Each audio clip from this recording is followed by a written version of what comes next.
Gravando. Um abraço primeiramente pro meu amigo João. Todo mundo ama o João, né? Sétimo ano, revisão P2, segundo bimestre, capítulos 5 e 6. Então, primeiro, êxodo rural, simples. Êxodo significa saída. Até na Bíblia tem êxodo quando Moisés saiu do Egito e foi para a Terra Prometida. Então, êxodo rural, saída. Saída da onde? Do campo com direção à cidade. Por que acontece o êxodo rural? O êxodo rural, ele aconteceu, principalmente ali por conta da mecanização do campo. Então, as máquinas chegaram no campo, substituíram os trabalhadores rurais. Porque uma máquina, ela produz muito e bem mais rápido do que um ser humano. Então, as máquinas substituindo os trabalhadores rurais perderam seu emprego. E este era um momento também, por exemplo, aqui do Brasil, lá por volta do ano de 1950 e tal, onde que a industrialização ela estava crescendo muito, precisava de muitos trabalhadores. Então, essas pessoas saíram do campo, foram para a cidade e encontraram emprego nas indústrias. E quando essas pessoas aqui do Brasil saíram do campo, vieram para as cidades, elas saíram principalmente do Nordeste e vieram para a região Sudeste, tá? Isso justifica o Sudeste ter uma das maiores populações, no caso, brasileira. O Sudeste é onde que nós temos as maiores indústrias, pode até citar aqui, né, a região do Grande ABC, com grandes empresas, e já falei várias vezes o nome delas aqui, você já sabe, já de cor. Deixa eu ver o que mais dá para poder citar. Eu acho que é só. Da região Centro-Oeste, da região Norte, a industrialização ela é menor. Por isso que a urbanização também consecutivamente acaba sendo mais reduzida. Megacidade. Megacidade é quando uma cidade ela ultrapassa 10 milhões de habitantes. Não está se referindo se ela é boa, se é de qualidade, se é rica, se tem educação, saúde, nada disso. Bateu a cota de 10 milhões, é considerado uma megacidade. São Paulo é uma megacidade, tem cerca de 10,5, se eu não me engano, mais ou menos. A maior megacidade do mundo é Tóquio, tá? É onde que tem o maior aglomerado populacional do mundo, tá? Tóquio, megacidade, 10 milhões de habitantes. Próximo, cidade gêmea. Cidades gêmeas são cidades separadas por fronteira. Então, no caso, vamos supor, nós temos a cidade A, que está no Uruguai, e a cidade B, que está no Rio Grande do Sul, Brasil. Então, essas cidades que elas estão muito próximas, só desenhar aqui para você lembrar, mas tem que cidade gêmea é muito facinho, tem nem como errar. Então, são cidades muito próximas, separadas apenas por uma fronteira. Então, é bem comum, por exemplo, a pessoa que ela tá aqui com a sua casa na cidade A, que é a fronteira, tá? Aqui, casa da cidade B. Então é muito comum as pessoas elas conseguirem emprego aqui, da cidade A para B, as pessoas terem parentes, familiares da cidade A para B, terem amigos ou até mesmo namorado, tal. Ontem, 12 de junho, dia dos namorados, tal. Então ter essa grande relação entre essas cidades. Quando nós temos essa grande relação entre cidades que são separadas por fronteira, é chamado de cidade gêmea. Fácil, né? Próximo. Hierarquia urbana. Hierarquia é o grau de importância do maior para o menor. Então, se nós pensarmos isso no contexto urbano, nós temos de menor administração, que são os municípios. Então, o município seria aquela cidadezinha menorzinha, tá? Município. Geralmente no município tem ali uma área preservada, natural, tá? Nós temos uma atividade rural de grande expressão. E no município a população é menor, tudo menor. População menor, administração menor, tudo menor. Um exemplo de município, o Rio Grande da Serra, município. Aí depois a gente tem a cidade. Então cidade, um exemplo, Mauá. Mauá tá aí no top 5 aí das cidades mais populosas do estado de São Paulo. Tá? Mais de 500 mil de habitantes, e a maior parte está tudo no Zaira. Então Mauá, tá? Uma cidade.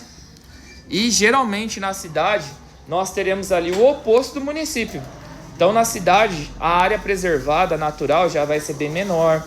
Tá? A área rural, produção agrícola, pecuária, quase que nem existe. Tá? As atividades industriais, o comércio, gigantesco. Então, essa daí é a característica da cidade. Próximo, metrópole. A metrópole, ela vai ser uma gigantesca cidade que ela vai conurbar. O que é conurbar, professor? É interligar, é fundir, é unir. Então, a cidade grande, o exemplo São Bernardo do Campo, vai ter cidades menores e municípios interligados a ela. Então, novamente o exemplo, São Bernardo do Campo, tem lá a Scania, ou a Mercedes, ou a Volkswagen. Ela vai precisar de trabalhadores. Da onde que vem esses trabalhadores? Vem de Mauá, de Ribeirão, de Diadema. Não vai para Diadema, cuidado. Tá? Ou tem cria de Diadema? Victória. Victória? Ela é cria de Diadema. Cuidado com a Victória então também. Então, outro exemplo. Lá na Scania precisa de pneu. Aonde que fabrica pneu? Aqui do ladinho, em Santo André. Então, no caso, Santo André acaba fornecendo pneu para Mercedes que está lá, ou que está lá em São Bernardo do Campo. Scania que está lá em São Bernardo do Campo. Então, automaticamente, essa grande cidade, ela está interligando cidades e municípios menores a ela. A gente chama isso de efeito de conurbação. Próximo, megalópole. A megalópole, nós temos só apenas duas no Brasil, que é São Paulo e Rio de Janeiro. E vai acontecer a mesma coisa. Todas as capitais, as metrópoles, tudo vai estar interligado com São Paulo e Rio de Janeiro. Facinho. Então, megalópole, só duas, São Paulo e Rio de Janeiro, que vai interligar todas as demais metrópoles a ela. Então, de certa forma, Porto Alegre, Floripa, Curitiba, Salvador, Manaus, vai estar interligado com São Paulo e Rio de Janeiro de alguma forma. Cidade global. Cidade global não é importante somente para o seu país, mas para o mundo todo. As cidades globais, elas têm ali uma importância e são divididas entre alfa, que é de maior importância, beta, mediana e gama, de menor importância. São Paulo é um exemplo de uma cidade global, que não é importante somente para o seu país, mas para o mundo todo. Um exemplo, a USP, segunda melhor universidade da América Latina, muitas pessoas da Argentina, do Paraguai, do Uruguai, saem dos seus países e vêm estudar aqui na USP. Ou exemplo também o Rio de Janeiro, também é uma cidade global que acaba conectando com relação ao turismo. Milhares de pessoas da Europa, exemplo, vêm para poder curtir o carnaval no Rio de Janeiro. Tá? Você gostando ou não, o carnaval é muito importante porque acaba gerando aí a economia do Rio de Janeiro. Muitas pessoas de hotel, restaurante, pousada, lanchonete, bar, acabam ganhando dinheiro com os turistas que vêm para o Rio de Janeiro aí anualmente por conta do carnaval. Próximo. Industrialização brasileira. Agora um outro assunto. O que nós temos a poder falar sobre a industrialização brasileira? Extremamente tardia, tá? 200 anos de atraso. A industrialização brasileira ela foi apenas sobre substituição das importações. Então, os europeus é que vendiam roupa, vendia boa parte de alimento também para nós. Então, as indústrias do Brasil elas foram apenas criadas para substituir aquilo que era importado. Porque durante este período da industrialização brasileira, que foi mais ou menos em 1930, foi época de guerras mundiais. Então, os europeus, o objetivo deles era acabar, matar o outro, headshot um no outro, tal. E, no caso, eles pararam de vender os produtos industrializados pra gente, porque o objetivo era somente produzir arma e acabar um com o outro. Dúvidas? Então, o Brasil ele parou de ter esses produtos industrializados. Então, nossas indústrias foram para substituir aquilo que era importado. O Brasil não criou praticamente nada. Sobre a industrialização, extremamente tardia, tá? Tardia que é com atraso, 200 anos de atraso. O café ele foi mega importante para a industrialização. Pelo amor de Deus, não vai colocar na prova que na indústria produzia café. O café foi o principal produto econômico quando para o país, Brasil, se tornou independente. Café foi até considerado como ouro negro, de tanto dinheiro que trouxe para o Brasil. O Brasil ele é um dos maiores e ainda era muito mais nessa época, um dos maiores exportadores de café do mundo. Café brasileiro era vendido para os Estados Unidos e para o mercado europeu. O café ele foi muito importante, trouxe muito dinheiro, muitas pessoas conseguiram emprego por conta do café. O café ele auxiliou também na atividade infraestrutural brasileira. Um exemplo, foi criada uma produção de energia, precisava de energia para poder ter ali, vamos supor, a produção do café, luz, um exemplo. Então a infraestrutura de energia foi criada, transportes. Então o café, ele produzia aqui em São Paulo e Rio de Janeiro e ela era levado para o Porto de Santos. Então, uma infraestrutura de transportes foram criados por conta do café. Depois até, os navios também, o porto e tal, a região portuária é extremamente importante para poder levar esse café para os Estados Unidos e para a Europa. Então, toda uma infraestrutura foi criada por conta do café. Só que no ano de 1929, o mundo todo entrou numa crise, de umas paradas erradas que os Estados Unidos acabou fazendo. E no ano de 1929, o mundo todo entrou em crise. Pararam de comprar nosso café. E agora? Então, o governo daquela época pegou essa infraestrutura do café e utilizou para as indústrias. Então é por isso que o café é importante para a atividade industrial, porque a infraestrutura do café foi utilizada agora para infraestrutura industrial. Como assim? O trabalhador que trabalhava com café, agora trabalhava na indústria. Os transportes que locomoviam, tá, que enviavam café de uma área para outra, agora é utilizado para poder levar, por exemplo, ferro, que é muito importante para a atividade industrial, de uma área para outra. A infraestrutura de energia agora foi utilizada para a atividade industrial. E o dinheiro ganhado com café foi utilizado para poder começar essa atividade industrial. Já falei sobre substituição das importações, então vamos para o próximo. Modelo Nacional Desenvolvimentista. O dinheiro do café, por mais que tenha dado muito dinheiro, não foi o suficiente. Então o governo da época precisou pegar dinheiro emprestado com os bancos internacionais, tá? O banco, a FMI, o Banco Mundial, são bancos. Pegou dinheiro com esses bancos internacionais para poder melhorar ainda as atividades industriais e principalmente para poder criar estatais. O que é estatal? Estatal é uma empresa do governo. Um exemplo é a Petrobras. Petrobras foi criada praticamente durante esse período. Então o governo pegou dinheiro emprestado para poder criar essas empresas estatais. Uma outra é Vale do Rio Doce, lá de Brumadinho, Mariana, eles que fizeram lá aqueles desastres lá. Vale do Rio Doce.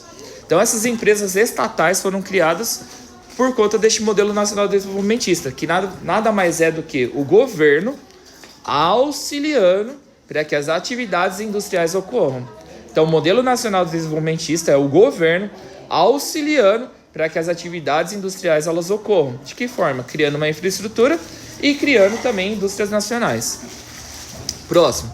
Tudo isso vai levar o Brasil ao milagre econômico. Grava essa palavra, milagre econômico. Que foi mais ou menos até 1970. O Brasil ganhou muito dinheiro durante este período. Tanto é que ficou conhecido como milagre econômico essa década. Porque todo esse modelo nacional desenvolvimentista acabou trazendo muito dinheiro para o país. Porém, durante este mesmo período, o governo de JK acabou abrindo o país para a entrada de empresas estrangeiras. Então entrou muitas empresas transnacionais aqui no Brasil, empresa estrangeira chamada de transnacional. Um exemplo, tinha lá a lanchonete do Seu Zé, vendia lanche de montão no Parque São Vicente. Aí chegou BK, chegou o McDonald's, BK que é muito melhor que o McDonald's, chegou o BK, as pessoas pararam de comprar dá até lanche de graça o BK, né? Top! Eu não entendi. A Francisca falou que o McDonald's deu pra quem era fã dela. Não sei porque eu não levei minha avó. Então a lanchonete do Zezão acabou entrando em falência, porque o BK e o McDonald's acabaram superando em qualidade essa empresa. Ou outro exemplo, a Gurgel, que fazia carro aqui no Brasil. Então quando chegou Volkswagen, Fiat, Mercedes... Aí quando chegou essas empresas transnacionais de outros países, dessas potências desenvolvidas, acabaram quebrando tipo a Gurgel. Então as empresas transnacionais superaram em qualidade as empresas nacionais. E isso levou o Brasil à década perdida. Essas grandes empresas, a exemplo da Vale do Rio Doce ou a Gurgel, todas elas entraram em falência ou acabaram sendo leiloadas. Leilão é quando a empresa é vendida a preço de banana, é vendido muito baixo. Então uma boa parte dessas empresas acabaram até sendo leiloadas. Então, a gente entra então na década perdida e a industrialização brasileira praticamente se encerra. Hoje, se você pensar, tudo que nós temos de industrialização é tudo de indústria de fora. Celular, a maioria dos celulares você tem tudo de indústria de fora. Televisão, geladeira, carro, fogão, chocolate. O meu pai falou que a Copenhague, a Cacau Brasil, a Cacau Show são todos aqui do Brasil. Chocolate é bom. Lembrando, fazendo o resumo, tá? Para poder entregar no dia da prova. Resumo de no mínimo aí uma folha de caderno. E não precisa arrancar, só deixar no caderno. E eu acho que é só, né? Beleza. Tchau. Tchau. Tchau, amigos do João. Um abraço pra Gabi que faltou hoje.